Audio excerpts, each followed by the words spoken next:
incluso en privado, telefónicamente hemos hecho ya varias notas por otros temas, pero bueno, hoy en Villocampo, hoy el tema es este caso de violación, donde hay un joven detenido con prisión preventiva, por ahora con prisión preventiva, y donde, bueno, la supuesta víctima sería una joven de 16 años, menor de edad. Bueno, ¿qué nos puede decir usted desde la investigación que usted ya pudo haber, seguramente hizo hasta este momento? Sí, tengo que aclararte algunas cuestiones, primero que tienen que ver con los momentos procesales. Ujú.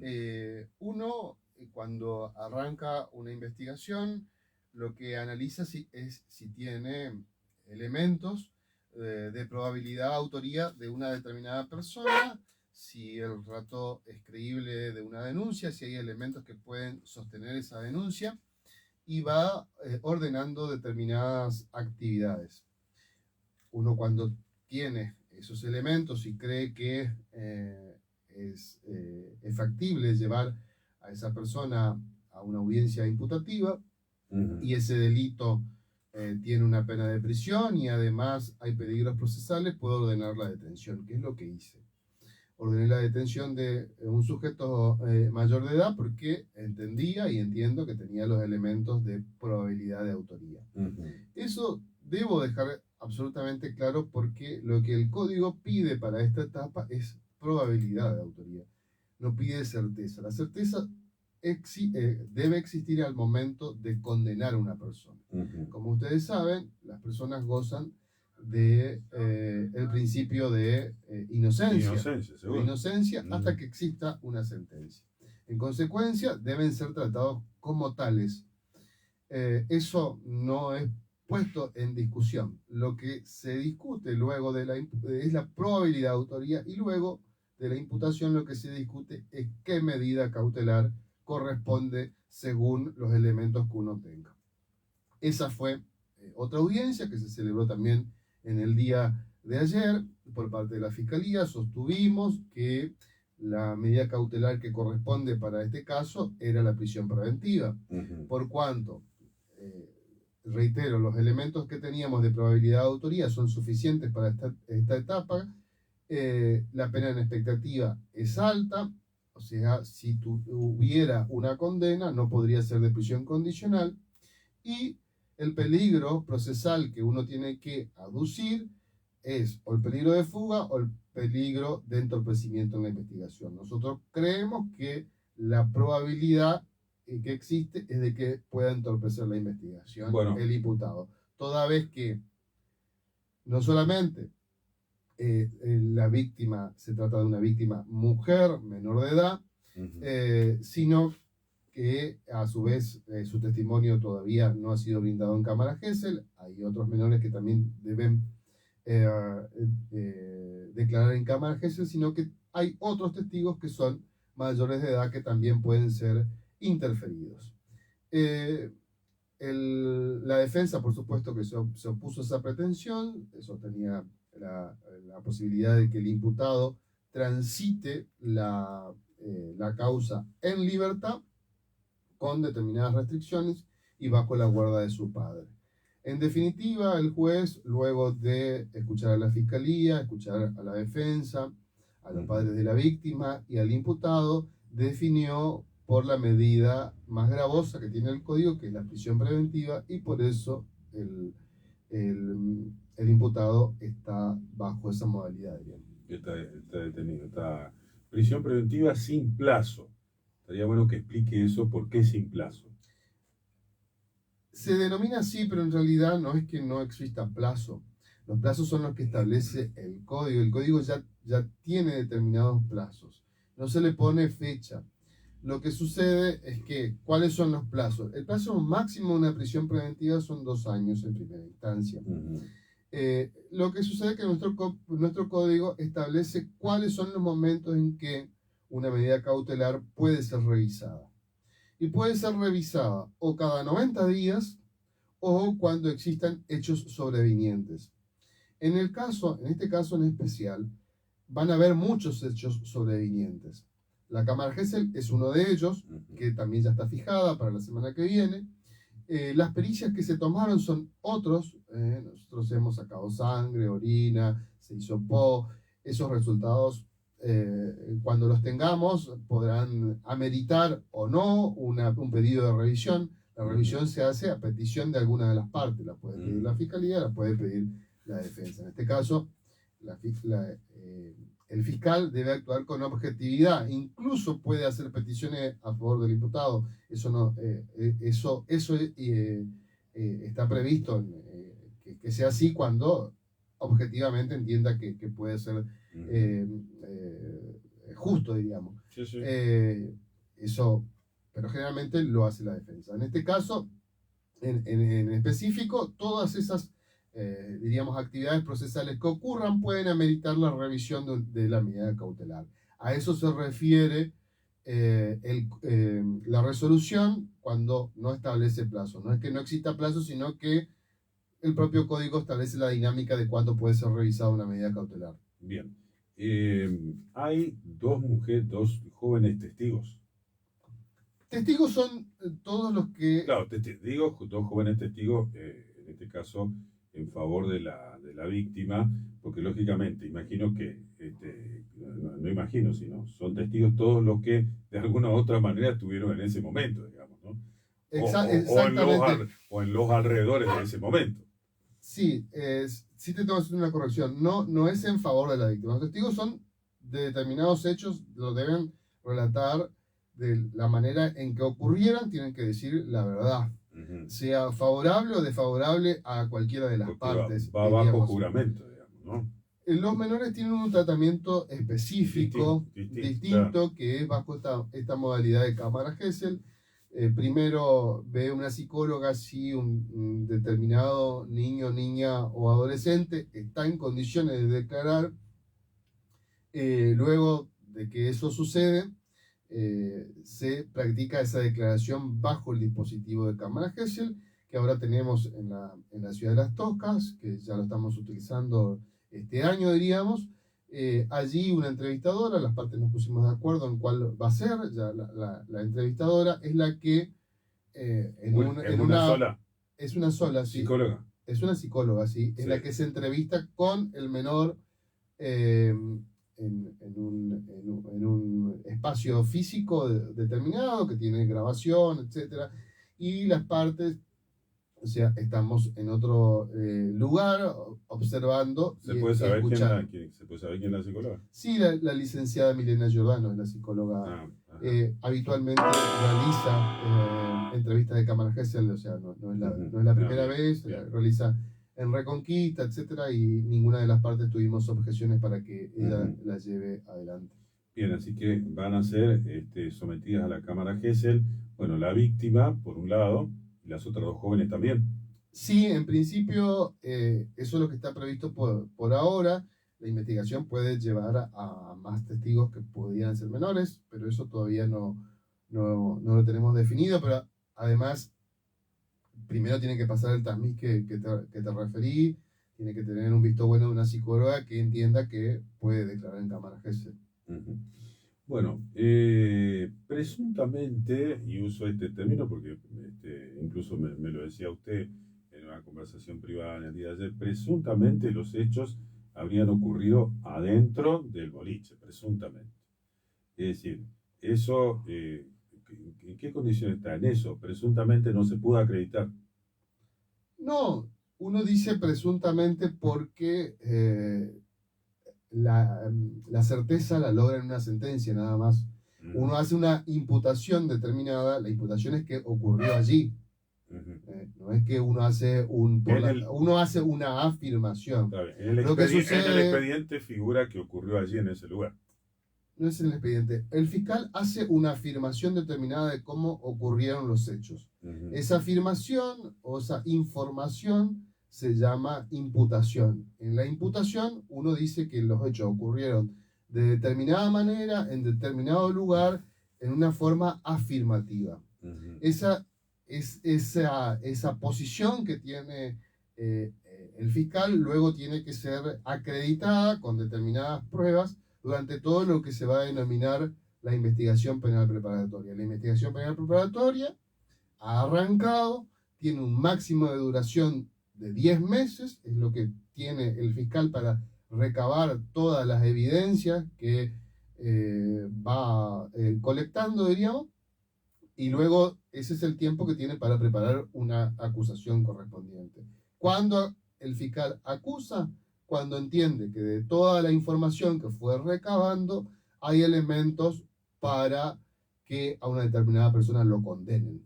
Recién allí realiza la valoración si eso que fue recabando es suficiente para que una persona lo condene. Bueno, esto por un lado. ¿Y cuál es quién hizo la denuncia? El padre de la víctima. Ajá. ¿Inmediatamente sucedió el hecho? Es el día sábado. Ajá. Porque todo ocurrió el sábado, el sábado pasado fue, ¿no? Este sábado. El sábado anterior. Pues eso, porque, bueno, pregunto esto ante tantas versiones que hay, pero lo más importante es tener la certeza de quién hizo la denuncia. Inmediatamente echa la denuncia a la víctima, la ve algún profesional médico. Sí, se recabaron todas las evidencias de ese momento, se le comunica al fiscal, por supuesto me han comunicado inmediatamente, como todos los hechos que ocurren, que tienen apariencia delictiva, diríamos, y a partir de allí yo indico qué actividad llevar adelante. Por supuesto hay una revisión médica, hay una declaración de la psicóloga, se tomaron entrevistas, se hicieron la constatación del lugar, se secuestraron las cámaras de VR del lugar a través de un allanamiento, etc. O sea, el lugar tenía cámaras.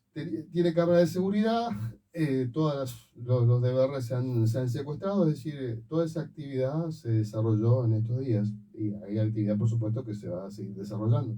¿En el lugar donde habrían sucedido los hechos había una cámara, por ejemplo? No podría decirte eso porque eso lo vamos a dilucidar con control de la defensa.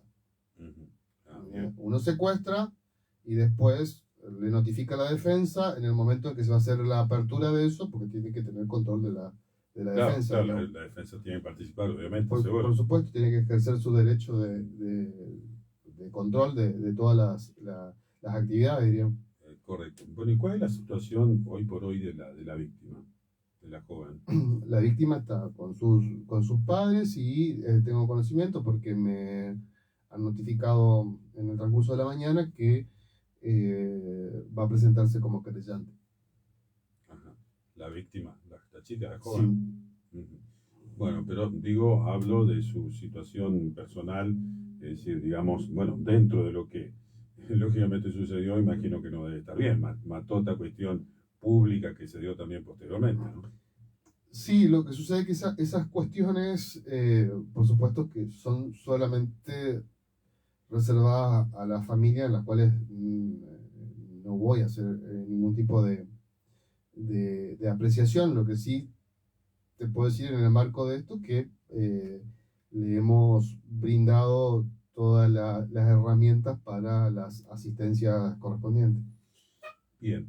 Bueno, se espera ahora entonces el próximo paso, digamos, en la Cámara GESEL, que es la semana que viene. El día martes, sí. El día martes. Bueno, posterior a la Cámara GESEL, ¿qué ocurriría, digamos? Obviamente hay que esperar el resultado de la Cámara GESEL. Posteriormente, ¿qué ocurre? Generalmente la psicóloga realiza un informe referente a lo que sucedió, diríamos, y luego de ello, en este caso en específico, como te había aclarado al inicio, cualquiera de las partes pudiera, diríamos, solicitar la revisión de la medida cautelar si es que lo considera, digamos. También la semana que viene lo que se va a analizar también es la constitución de querellante, como te manifesté también, eso va a ocurrir la semana que viene. Bueno, usted se da cuenta que, bueno, en sus manos estuvieron muchos casos, hay muchos casos, pero me parece que los casos de mayor trascendencia social la ha tenido usted en sus manos. De aquel famoso caso Bouillot, nos venimos a que nuevamente está bajo su investigación, digamos. Este es un caso que ha tomado, quizás por los pibes que son conocidos, familias conocidas, qué sé yo, o por lo que sea, realmente ha tenido una trascendencia enorme. Creo que se da cuenta de eso, ¿no? Sí, ¿Influye, digo, esto, la cuestión pero social o no, no? o sea, he tenido casos de trascendencia social también, lo ha tenido el doctor Cobo. El doctor Cobo tuvo el doble crimen de Villa Guillermina, por ejemplo, Ujú, sí, me acuerdo. el asesinato de las Toscas, es decir, quizás de Villocampo en determinados casos me ha tocado. La verdad que la trascendencia pública nunca ha sido algo que limite mi función en absoluto. Eh, Mi trabajo siempre ha sido objetivo y con las evidencias que vamos recabando eh, en el momento procesal que corresponde. Ujú. Luego uno, eh, de acuerdo a la evidencia que va recabando, puede definir una investigación para un lado, para otro, pero siempre con la evidencia y analizando objetivamente cada situación. Doctor, usted para pedir la prisión preventiva, evidentemente tiene algún convencimiento con las pruebas que ya tiene en sus manos. Sí, obvio, por supuesto, porque uno con las evidencias que tiene hizo una imputación determinada. Lo que sucede, como en este caso y como todos los casos, es que hay evidencia en producción. Esa evidencia en producción tiene que ir respaldando lo que uno inicialmente refirió en la imputación. Eso puede confirmarse o no, uno diríamos, no puede adelantar certeza. Hay casos en los cuales arrancan de una determinada manera y terminan de otra, etcétera. No necesariamente todos los casos siguen en forma lineal. En este sentido, yo hice una imputación en la cual estoy convencido, pero hay evidencia en producción que tendrán que respaldar esa imputación efectuada en el inicio. Bueno, tiene 10 meses. Sí, el código Le da un plazo de 10 de meses, 10 meses. que puede ser antes también. Sí, yo nunca utilizo los 10 meses en determinadas causas. O sea, en las causas en las cuales hay detenidos, rara vez utilizo los 10 meses. Por ejemplo, es decir, hay pruebas de ADN, por ejemplo. Las pruebas de ADN van a surgir si los elementos secuestrados arrojan material genético. Eso va a ocurrir con posterioridad, digamos. Eso es Ujú. algo que vamos a recibir del laboratorio forense oportunamente. Si es que hay material genético para analizar, se va a analizar. Ujú. Bueno, decía esto porque esto aportaría probablemente una prueba científica, digamos, ¿no? Sí, obvio. Porque si no son todas testimoniales y Son demás. pruebas tal como las científicas, no tienen ni más ni menos valor que Por las eso, científicas. nada más que son pruebas testimoniales y las otras son científicas, digamos. Sí, pero tienen el mismo valor a los efectos de probar un determinado hecho. ¿La defensa ha pedido algo, por ejemplo, en particular o no? Obviamente habrá pedido que no quede en prisión, como usted lo decía al principio, pero alguna otra medida o no. Y las cámaras GESEL, por ejemplo, es una cuestión que también interesa a la defensa. Es decir, generalmente las defensas no son tan, diríamos, no tienen peticiones tan diferentes a las nuestras, digamos, ¿no? Es que eh, también les interesa que determinados hechos se esclarezcan, porque el esclarecimiento de un hecho no significa solamente la responsabilidad de una persona o no, sino también cuál es el grado de esa responsabilidad. Ahí también la defensa hace sus apreciaciones respecto de eso, en diversos hechos, diríamos.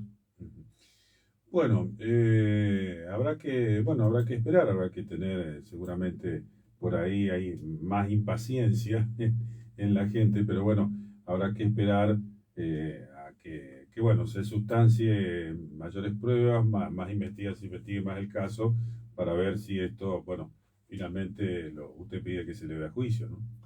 Obvio, sí, lo que hay que tener presente es que la medida cautelar no define la inocencia o culpabilidad de nadie.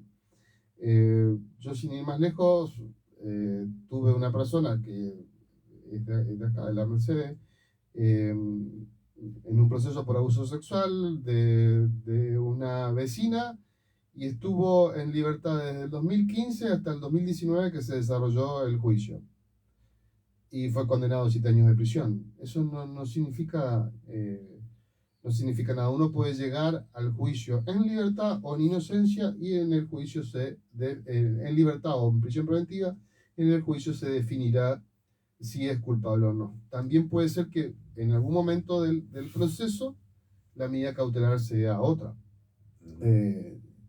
Cuando diríamos, o qué elementos tiene que tener presente a la hora de la medida cautelar. No solamente que tenga elementos referentes a la probabilidad de que una determinada persona cometió un hecho ilícito, sino además que la pena en expectativa sea tal que debiera ser de efectiva ejecución. Es decir, en principio que pase los 3 años de mínima, pero además de esos dos elementos, que esa persona pueda o fugarse o entorpecer el proceso. Si uno no tiene ninguno de esos dos elementos, por más que tenga un delito grave, un delito que pase esa pena, esa persona va a transitar el proceso en libertad. Y no significa ni que fuera inocente ni que fuera culpable. Esa es la parte que todavía falta que se entienda, porque la regla es que la persona transite el proceso en libertad. Esa es la regla, no es la excepción. Claro, en este caso usted ya lo dijo hace unos minutos, entiende que pide la prisión preventiva porque entiende de que puede el joven entorpecer la causa. Los testimonios no solamente de la Cámara de Jueces, sino de los mayores. Eso es lo que entiendo en este momento de la investigación. Esto no es estático, es dinámico. Uno puede entender en un determinado momento que eso no es así, o que ya ha cautelado la mayor parte de la evidencia y puede cambiar de opinión. En este momento yo entiendo que la medida cautelar que corresponde es la prisión preventiva, y así también lo ha entendido el juez. ¿A dónde está detenido?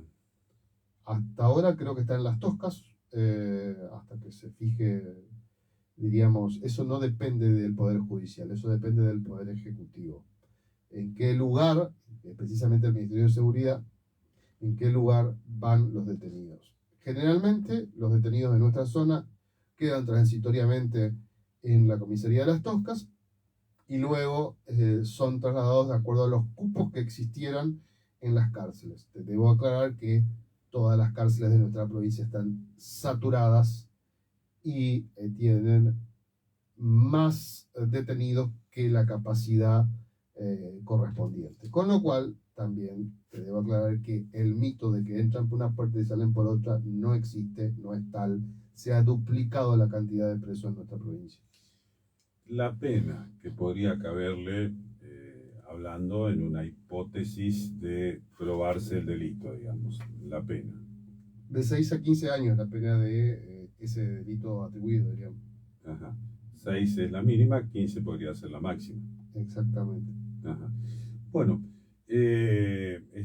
queríamos tener su palabra porque nos parece que, bueno, esclarecer, más allá de algunas cuestiones que son a veces muy técnicas, que la gente por ahí no las comprende muy bien, pero hablar como corresponde de una cuestión que en definitiva, bueno, lo resolverá la investigación en el tiempo.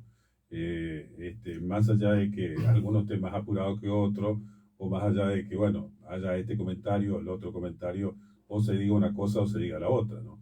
Ya sea en favor de la víctima o ya sea en favor del acusado.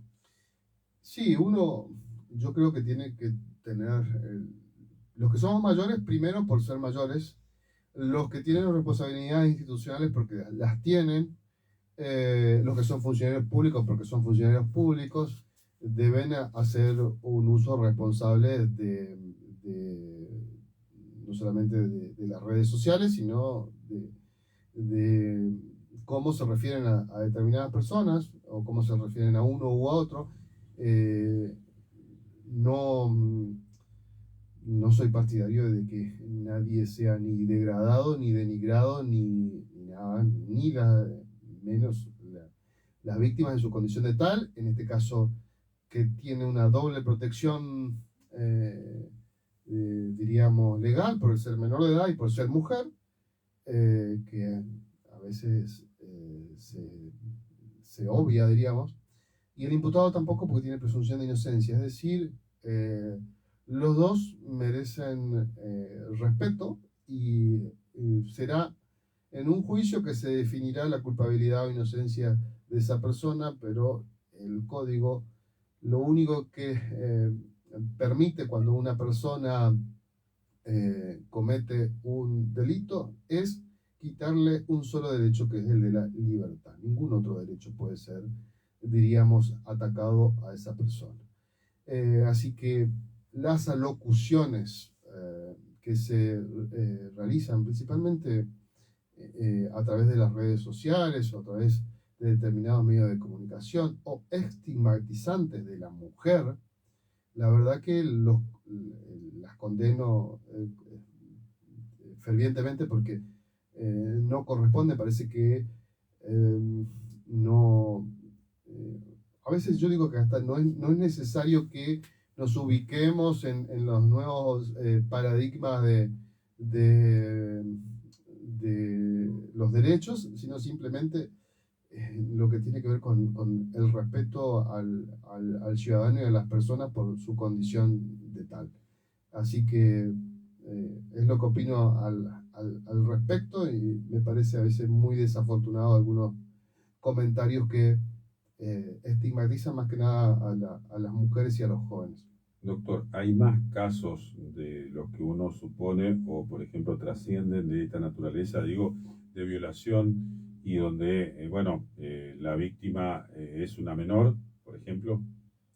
Sí, es parte de nuestra política criminal porque, lo he dicho en alguna oportunidad, nuestra pandemia, la pandemia del norte santafesino, es la pandemia del abuso sexual. El abuso sexual es uno de los delitos que tenemos, que más nos duele, que afecta generalmente a niños, niñas o adolescentes, y que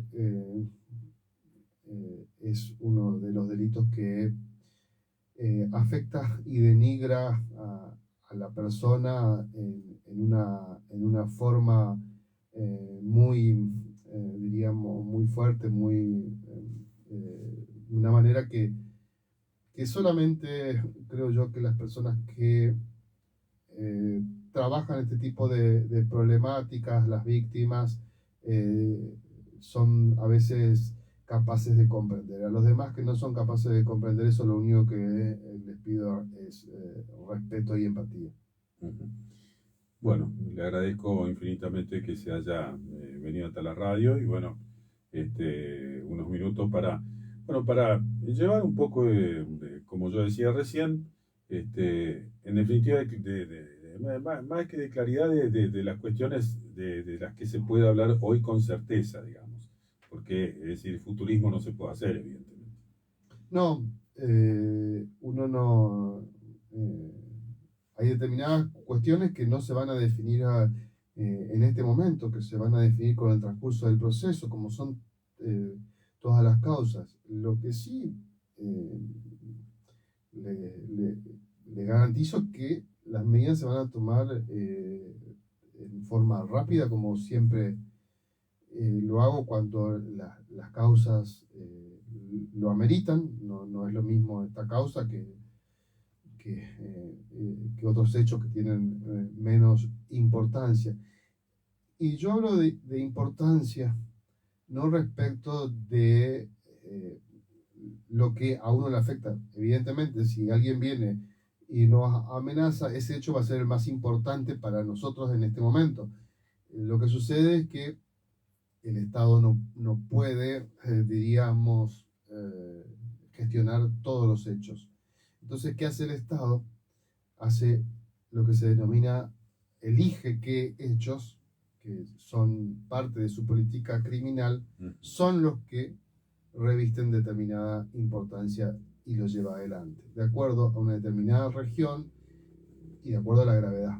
Para nuestra región, los delitos que revisten esa importancia son los delitos que tienen que ver con el abuso sexual, con el abigeato y la violencia de género. Esos son las tres ramas de delitos más importantes que perseguimos en nuestra región. Lo que no quiere decir que no persigamos otros delitos, pero estos son los que están dentro de nuestra agenda cotidiana. ¿Yo entendí mal o puede haber más detenidos? No, en este momento no tengo evidencia para detener a alguien más en este momento. Por esta causa. Por esta causa, sí. Ajá, bien. Doctor, ahora sí, gracias por su tiempo. Gracias a usted. El doctor Norberto Ríos, fiscal del Ministerio Público de la Acusación.